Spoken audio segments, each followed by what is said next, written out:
When the seagulls follow the trawler, it is because they think sardines will be thrown into the sea. Thank you very much. Shia, can you tell us what happened? Any comment? Not coming. Yeah. But you love this film. Yeah, it's not a game for me at all. No way. No way. No way. No, you're talking about some very serious stuff. Yeah. It's Ursula and the two little things, man.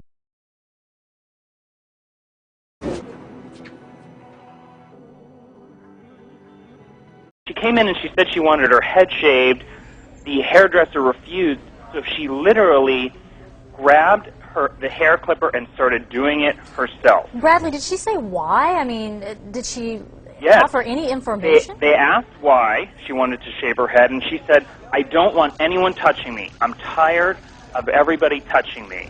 Another employee there told Us Magazine she wasn't making sense at all, and you could tell she's not in a good place at all, and that she's totally freaking out. She was a nightmare. And you asked her why she shaved her head. What did she say? She basically just said that she was tired of having things plugged into it and she didn't want anybody to touch her, tired of people touching her, that sort of thing. It seemed like she was kind of sick of it all, whatever it all is.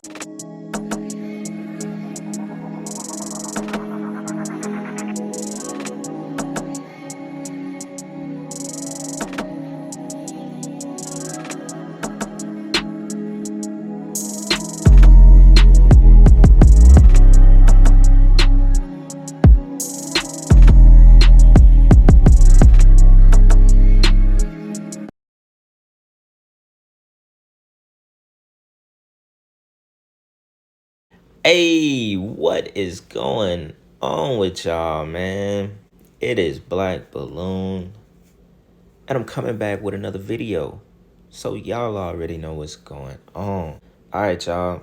I said I was going to come back with a part 2 to the Magic Kingdom, you know, as a part of the Disney series. This video, I wanted to focus more on Shia Labeouf and Britney Spears, you know, kind of like do a pop culture video dedicated to Disney and MK Ultra / the Monarch program, what people believe to be the Monarch program, you know, where you see the butterfly symbolism and basically symbolism of people being mind controlled that grew up in the Disney program. So I wanted to talk about that and go into it a little bit deeper with this video because Shia LaBeouf and Britney Spears, in my opinion, you know, outside of Orlando Brown, are two that really showed, you know, public breakdowns. Now, of course, you know, we can throw a little bit of Orlando Brown in this video, but, you know, I've done a lot of content on him, so it's not absolutely necessary, but we all know what they were a part of.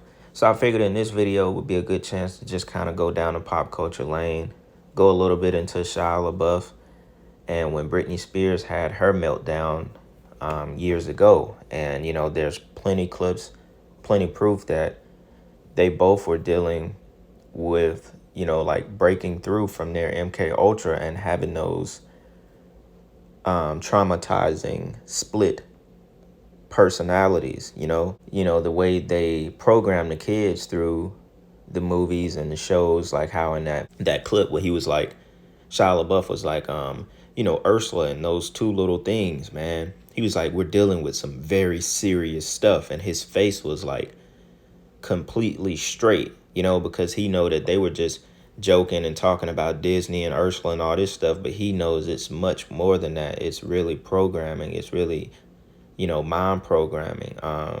Some of it is trauma-based mind programming, you know, depending on what they actually do to these people to split their personalities and put them under mind control. So he knows this is something completely bigger than, you know, what y'all want to sit up here and joke about, because he actually lived through it. And, you know, Shia LaBeouf is a tough dude. Like, if I'm not mistaken, I could probably pull it up in this video. Shia LaBeouf got like connections to gangs in LA, a specific gang in LA. I can't really remember, but I saw something about it like a while ago.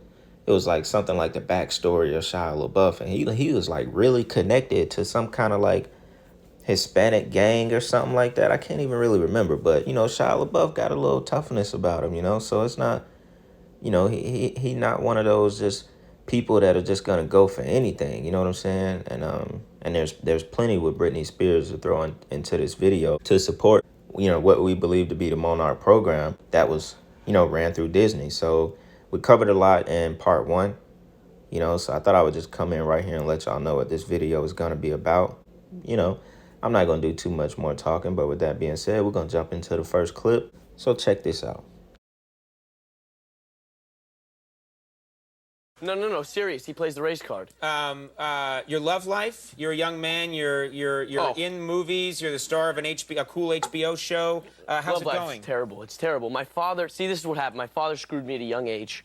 When I was like What? 13. No.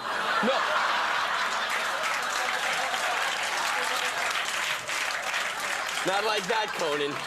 You molester. I didn't say anything. Okay. You molester. No, here's what happened. I asked you what. I'm gonna tell. Okay, so Legally, I'm in the clear here. Shut up, You're Kobe. the one with a lot of explaining to do. Yeah. So love life not good. Why? What did your dad do? Pops took me to the beach when I was like 13 with my girlfriend, and you know it was nice because we live in Echo Park. He thought, okay, I'm gonna take me to the beach. And my pops is a hippie, so he's wearing these really short turquoise like shorts like a hippie would wear, and he bent down to do like one of these Indian sits on the beach, and his testicle fell in the sand, and it looked like a little. It fell in the sand. It sounded like it detached. No. No, he's just he's an old man, and his testicles look like, you know, nectarine pits. Like they're really wrinkly and brown. My next question was, what exactly do they look like? Well, I'm glad that you led me there. All right, y'all. Now, I didn't have plans on coming in this early again until I found this clip. Now, real quick, I find this picture really cool. I thought this was super bold when he did this paper bag over his face saying I'm not famous anymore. Obviously, by this time, he had went through a lot in the industry. But anyways, look, I didn't plan on coming in so quick, but I found this old interview in 2003 with Shia Labeouf on Conan, the late night TV show back then, right? Shia was 17 years old, or 16 in 2003. And I listened to the entire 8-minute clip. And there wasn't really much else. It was just kind of like them going back and forth. You could tell Shia LaBeouf was very smart. He was very witty and very smart at 17 years old, which is why I believe he's the way he is now. You know, people that have that much sense, they're considered to be kind of very smart, witty people. They, you know, it's not easy to program these kind of people. They eventually will crack and become what he became over the years. You know, I can't sit here and call these kind of people crazy or just, you know, dismiss the way that they think and the way they've become, because they've been, you know, they've been a part of a system, you know. And regardless, you know, how smart you may have been at a certain age, you know, he probably was very impressionable to certain things. You know, that's why they was able to run that kind of mind control on him through, you know, whichever way they did it on Shia LaBeouf. But it's clear to see, which I'm going to show a few more clips of him just progressively getting, you know, a little bit more out there as far as the things that he's been through throughout his life and his career. But if you watch his facial expression close when he called Conan a molester, you could see that there wasn't really much joking going on right there. Now, he was 16, 17 years old, but I believe he was already aware of the things that go on in Hollywood. I'm pretty sure it's very hard to miss, because Orlando Brown was aware of it as well around that time when he was that age, because I remember a clip when a reporter asked him about Michael Jackson and the face that he made when she asked him the question, and he was like, you know, it was somewhere along the lines of, now that he's gone, now that Michael Jackson is gone, he made this face as if like he knew it was something super fishy that happened. I can't really explain it good. I would have to show y'all the clip, which I have it in one of my Orlando Brown videos. My two big brothers, Fredro Starr and Sticky Fingers, they've been brothers of mine for years now, and I know they're going to play a big, great part in this movie. And when it comes to Michael Jackson and everything that's going on, how did he contribute to your life? It's,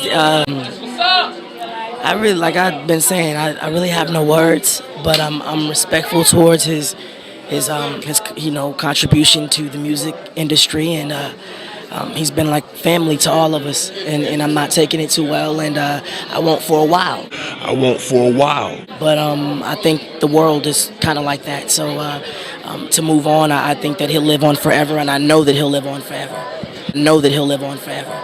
But just, you could tell he knew more than what he wanted to say, which was the same with Shia right there, calling him a molester. You know, he was like, you molester. And his face, if you got to zoom in, that's why I tried to zoom in as far as I could.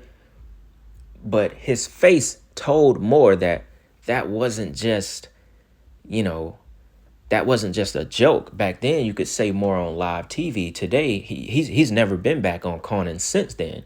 Today, you're not going to get away with none of that. They won't even play it. Then, if you pay attention, he also said, shut up, Kobe. Now, if we go back to 2003, Kobe was involved in that sexual assault case literally right at the time that interview dropped with Shia Labeouf. So that was that was like two punches at Conan of him being, you know what I'm saying? I don't want to say too much because I want to put this video on YouTube as well, so this will stay on Patreon for a little bit. But I want everyone to see this video, which is why I did part 1 exclusive to Patreon. But, you can tell the jabs that he was throwing at Conan. He threw it twice. He threw 2 punches at him. And the whole little interview was them just kind of like going back and forth. It wasn't really that typical kind of interview with him. You could tell Conan kind of didn't like him. You know what I'm saying? And after he said what he said, it probably kind of changed how he even wanted to do that interview that night. But anyways, without going on too much right here, I just thought that little piece was really interesting and kind of intricate to get to know who Shia Labeouf actually was, and kind of like how smart and witty he was already at 16 and 17 years old, which makes sense because, if you think about it, he was a pretty good actor. He's had some really good roles. That movie Eagle Eye, which I actually have a clip about Eagle Eye. You know what? Check this out. And I remember we had an FBI consultant on the picture telling me that they can use your ADT security box microphone to get your stuff that's going on in your house, or OnStar, they could shut your car down. And he told me that 1 in 5 phone calls that you make are recorded and logged. And I laughed at him, and then he played back a phone conversation I'd had 2 years prior to joining the picture. The FBI consultant. And it was like one of those phone calls, it was like, what are you wearing type of things. Really? Yeah, so it was mad weird. Wait, so you mean they had a record of you from 2 years prior to me joining the picture? Even being associated with the movie? With the movie. Well, that seems It's creepy. extremely creepy. Wow. Yeah. Wow. Yeah. All right. Yeah. All right. Well, that's pretty amazing. It's pretty amazing. I'm trying to think of what the last 4 phone calls I made. That's what I'm saying. What did I do, sir? Bro, why you drilling my face? Because I have rights. I I have rights. I'm an American. Come on, talk to me. You got me in my hotel, arrested me in my hotel for doing what, sir? Let's go. Yo, you really got these cuffs on me heavy, bro. I'll fix And I'm it. not- Let me out. Listen, can we talk, me and you? No, we can't talk nothing. Listen, Take these I'm cuffs not off. the I'm one. an American. I Okay. pay my taxes. Get these off my arms. So we're not gonna have a conversation? No, Okay. you gonna put these off my arms, or you be. Who you fighting for? You got a president that don't give a about you, and you stuck in a police force that don't give a about you. So you want to arrest white people who give a who ask for cigarettes? I came up to you trying to be nice, you stupid. I came up to you asking for a cigarette, you dumb. Why would I ask for a cigarette if I was racist, you stupid? I was asking for a cigarette, you said no. I said word. And then you arrested me, you dumb. They got cameras everywhere, you dummy. I got more millionaire lawyers than you know what to do with, you stupid. I'm from it, you dummy. Okay. Alright, man, just look that way and let me see your cuffs, alright? 14 Alpha 1. 14 Alpha 1. start EMS to our location. Why am I in custody? The cuffs are too tight. Why am I in custody? Why am I in custody? All right, y'all. Now that last clip was just to give you like an abrupt change. You know, although from when he was 21 years old talking about Eagle Eye, promoting that movie, so on and so on, to that clip I just played, that was, you know, probably a fast forward of 10 years. But it was just kind of like, you know, to show you what he went from, you know, back when he was really on the run, doing all those movies, Disturbia, Eagle Eye, you know, everything you know Shia Labeouf for, to him as an adult, it was like a complete, you know, 360, so to speak. You know, I would say he's still the same person, but obviously, you know, there's a lot of trauma in there as well, and you could clearly see it. By the way, I thought this picture right here was hilarious. Like, dude is funny. I'm not even gonna lie to you. Wearing that dirty hat all the time back in those days where he was really in the media a lot.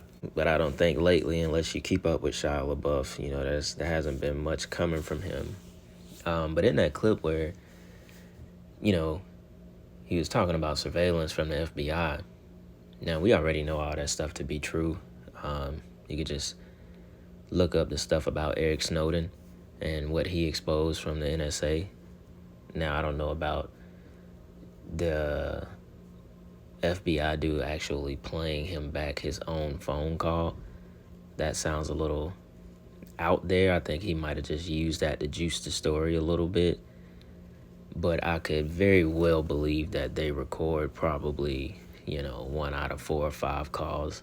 We already have proof of that. It's already kind of been put out there, like, once again, by the guy Eric Snowden there, you know, that whistleblower dude who they did multiple movies on, and so on and so on.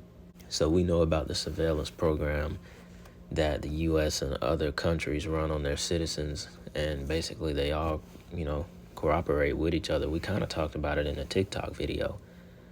You know, now they don't have to use your phone calls. They just use the apps now to basically get into everything they need to know about anyone.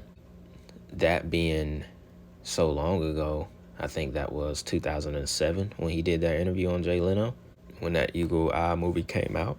So that being so long ago, that was kind of before this huge, you know, social media age.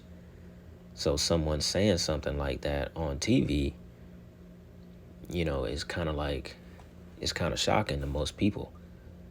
You know, and today it's completely believable. Back then, you might have questioned it and been like, I'm not so sure. You know what I'm saying? He just promoting the Eagle Eye movie. You know, but today, it's completely different. No one would, you know, bat an eye to, you know, what he just said and think that it's not actually happening. So here, I'm gonna use this point of the video to kind of shift toward Britney Spears and throw in some clips about her and a little bit more about the Monarch program. So I want y'all to check this out.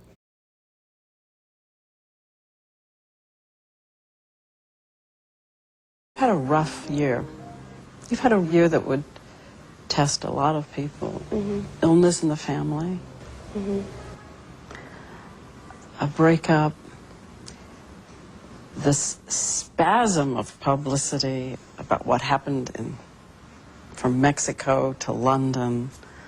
It was pretty rough, yeah. Yeah, it's kind of weird. Ah, weird. Hello. Oh my goodness. Hello. Ew. Strong Britney. Yeah, it was a weird time. Ew. I'm embarrassed. Can we? The princess programming is what Fritz Springmeier calls it when you go into these programmings. And the princess programming is actually based on to make you a sex slave. Mm-hmm. We're going to find that all of these Mouseketeers were used in high-level occult rituals. So for one example, before we get to Miss Worshipful Master there, there is the Justin Timberlake connection. Mouseketeer at the same time as Britney, same time as Christina Aguilera. These were all poor little children that were brainwashed together in a Disney program. We see them all of a sudden coming up in these high-profile rituals. So when Justin Timberlake got in a Super Bowl with Janet Jackson, and of course we know that the Jacksons were also ritually abused. So what we see now with this Justin Timberlake and with Janet Jackson is the ritual of the god and goddess. We are looking at an ancient Babylonian ritual that goes to Ishtar and Marduk. It is a ritual that's been enacted from centuries back and continues on through today. We have many examples of it throughout time. We won't have time to get into all of that, but if once we get to Alan Moore, you'll get some more examples. So what has happened is Justin Timberlake stands out there and they have a wardrobe malfunction. Right, exactly. Which, of course, the Drudge Report got knowledge that it was supposed to happen. This was no accident. Surprise, surprise. Yes. And it's so obvious that it was, because what the symbols that we know already of the goddess and the god are, if you look at your Lady Liberty or Columbia or any of these goddesses, you'll see that there's always a breast bared. And on Janet Jackson's breast during this high-profile ritual at the Super Bowl, she has a sun, a golden sun nipple ring on her exposed breast. This is the unification of the god and goddess. This is the same symbol that we see in the hexagram, same symbol you see on target of the certain point within the circle, which is a solar symbol. What had happened after this point, Madonna then moves on to be known as Esther. She is no longer answering to the name Madonna. The name Esther is actually derived from Ishtar. It's the biblical version of Ishtar. And her husband is Mordecai, which is the biblical version of Marduk. So Madonna has now taken on the Kabbalistic name Esther, which is also a position within the Eastern Star. My mother was Esther in the Eastern Star.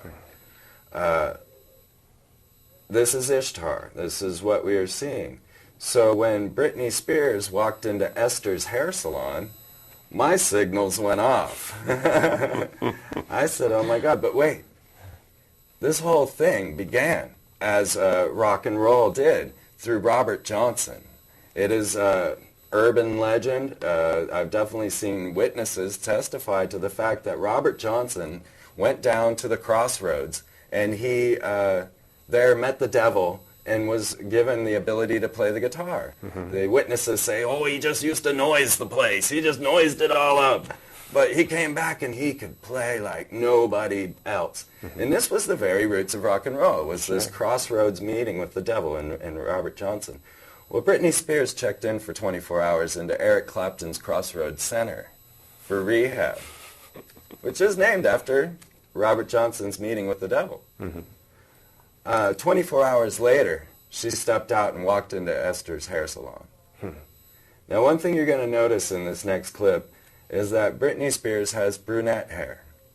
And it's very curious about this thing as we start to understand there are very few people that have come forward with this type of trauma-based knowledge. That is true, yes. And there is Kathy O'Brien with Transformation of America, Fritz Springmeier with the Illuminati formula to create a total undetectable mind control slave. And then there's David Icke and his biggest secret, where he gets with our Arizona Wilder. Sure. She breaks loose of the Mothers of Darkness. Now, this is where we get our concept of 1,000 points of light, and out in front of the Orlando City Hall, they erected a big penis in honor of this Orlando being the first point of light in the 1,000 point of light system enacted by H.W.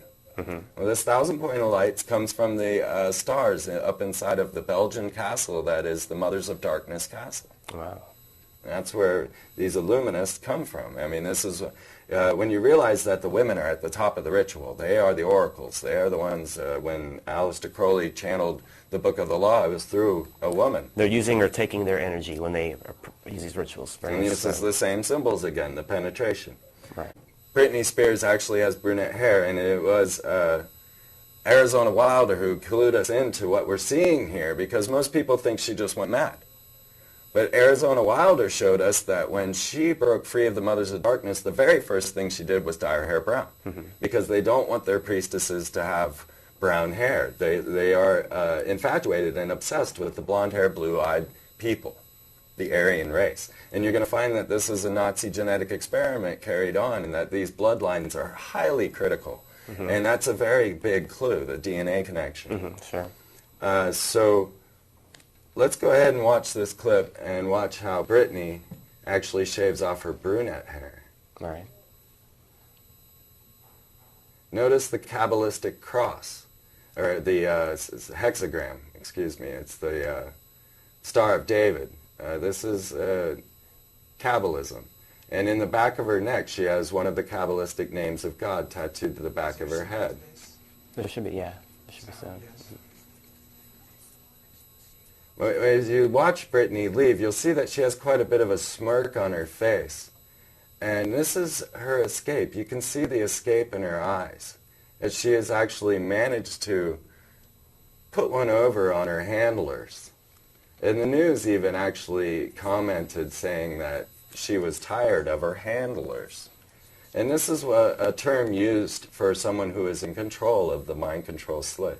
All right, y'all, so that brings us to the end of part 2 of the Magic Kingdom series, where we focus more on the pop culture side of what we believe to have been the Monarch program. And, you know, we talked a little bit about the Mouseketeers, some of the, I would say, original Mouseketeers, you know, as far as like the early 2000s, late 90s. Ones that we're aware of today is like how the guy talked about with Justin Timberlake, Christina Aguilera, Britney Spears. They were all a part of the same class that was at Disney, basically. One thing I found interesting about that clip was how he talked about the Nazi DNA experiment. Now, remember when I did the Germanic Order video here on Patreon, we talked about the Aryan race and how they believed that they were the superior race of the world. I think I talked about it in both videos I did from YouTube to Patreon, but we talked about it more in their Germanic Order video on Patreon. Throughout Operation Paperclip, you know, they brought a lot of those scientists over here that, you know, in a way, I'm pretty sure a lot of them led the programs that had to do with MK Ultra. The Nazis were behind some of the most evil stuff this world has ever seen, especially when it comes to these dark ritual practices. So I found that to be pretty interesting, you know, just at the fact that, you know, people were talking about this kind of stuff way back in 2007. You know, it kind of, using those kind of clips for the videos that support, you know, it's kind of like nostalgic in a way. You know, just to have the clips of people talking about some of the same stuff that we're still interested in 2023. And it just goes to show you how, you know, the knowledge continues to circle around, and we're finding out more and more every single day. Like, you know, there's things people back then were researching that took into the age of information on the internet for them to find out today. Because back then, they didn't have access to the internet the way that we have today. It's completely different. You can almost have everything at the touch of a finger.